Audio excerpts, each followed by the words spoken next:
என்னவே இந்த குழந்தைங்களுக்கு நம்ம அடிக்கடி வந்துட்டு ஏதாவது வந்து செஞ்சு கொடுக்குறோன்னு வச்சுக்கோங்களேன், சாப்பிடாத பொருளை மாதிரி கேட்டுக்கிட்டே இருப்பாங்க. அடிக்கடி வாங்கி நம்ம செஞ்சு கொடுத்தாலும் அதை திருப்பியும் வந்து ஃப்ரெஷ்ஷாக செய்யும்போது அது என்னமோ பல வருஷங்கள் சாப்பிடாத மாதிரி கேட்டுகிட்டே இருப்பாங்க. இந்த மக்கானா வாங்கி வச்சுருந்தேன். சரி ஸ்கூலுக்கு வந்துட்டு ஒரு ஸ்நாக் மாதிரி கொடுத்து விடலாமே ஆஃப்டர்நூனில், இல்லைனா வந்துட்டு ஈவினிங் டைமு ஒரு 11 o'clock டைமு ஸ்நாக்ஸுக்கு கொடுக்கலாம் அப்படின்னு சொல்லி வாங்கினேன்.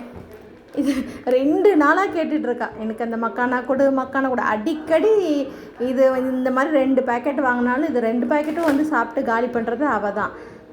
அது ஏதோ சாப்பிடாத பொருளை மாதிரி 2 நாளாக கேட்டுட்ருக்கா, எனக்கு மக்கானா தரேன்னு சொன்னீங்க, எனக்கு மக்கான் தரேன்னு சொன்னீங்க, எங்கே இப்போ காதில் வந்துட்டு நீ எனக்கு ஒன்று பண்ணித்தரேன்னு சொன்னல, எங்கே அதை செஞ்சு கொடு, அப்புறம் நான் தோசை சாப்பிட்றேன் அப்படிங்கிறா. ஸோ மக்கானை செய்கிறது ரொம்ப ஈஸி. நான் எப்படி பண்ணுவேன் அப்படின்னா, நெய் வந்துட்டு கொஞ்சம் வந்துட்டு ஆட் பண்ணிக்குவேன். நெய் ஆட் பண்ணிவிட்டு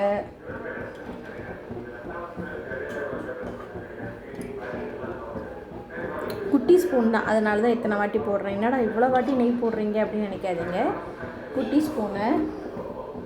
அப்புறம் இதில் வந்துட்டு கொஞ்சம் பெப்பர் ஆட் பண்ணிக்குவேங்க.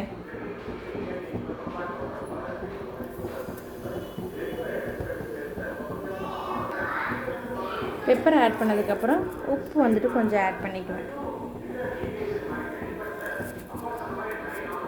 அவ்வளோதாங்க, சும்மா கொஞ்சமாக ஆட் பண்ணியிருக்கேன். ஆட் பண்ணிவிட்டு ஃப்ரை பண்ணிட வேண்டியதான். இது ரொம்ப நேரம் ஃப்ரை பண்ணணும்னு அவசியம் இல்லை, 2 நிமிஷம் ஃப்ரை பண்ணால் போதும். முன்னாடிலாம் இந்த மக்கானோடைய ரேட் வந்துட்டு ரொம்ப கம்மியாக இருந்தது. நான் சொல்கிறது ஒரு 2 வருஷத்துக்கு முன்னாடி. அப்போல்லாம் இது என்னதுன்னே நமக்கு தெரியாது. நான் ஹாஸ்பிட்டலுக்கு போயிட்டு வரும்போது நீல்கிரீஸ், சென்னையில் நீல்கிரீஸ் சூப்பர் மார்க்கெட்லாம் இருக்குது பார்த்தீங்களா, அப்போல்லாம் வந்துட்டு இதெல்லாம் பேக்கெட்டாக வந்துட்டு போட்டிருப்பாங்க. 2-3 வருஷத்துக்கு முன்னாடி, இல்லை சாரி தப்பாக சொல்லிட்டேன், 5 வருஷத்துக்கு முன்னாடி, 5-6 வருஷத்துக்கு முன்னாடி.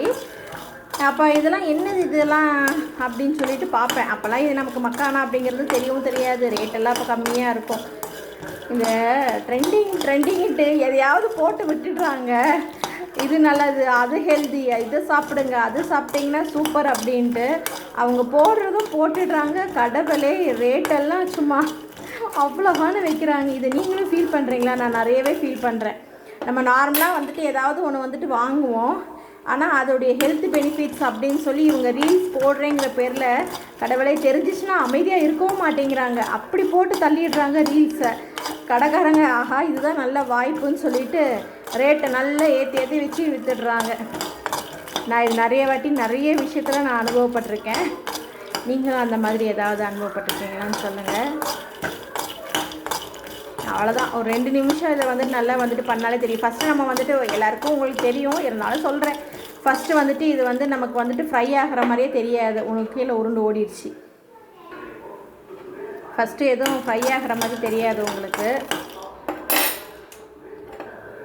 அப்புறம் தான் வந்துட்டு நல்ல கொஞ்சம் ஹீட்டெல்லாம் ஆறுனதுக்கப்புறம் சூடெல்லாம் கம்மியாச்சு அப்படின்னா நல்ல பாப்கார்னை விட நல்லா க்ரன்ச்சியாக இருக்கும். ஸோ நான் என் பொண்ணுக்கு இந்த மாதிரி தான் பண்ணி கொடுப்பேன். இந்த மாதிரி தான் அவளுக்கு பிடிக்கும், மற்றபடி வேறு எந்த மசாலா போட்டு கொடுத்தாலும் பிடிக்காது. இந்த மாதிரி தான் வந்துட்டு சாப்பிடுவா.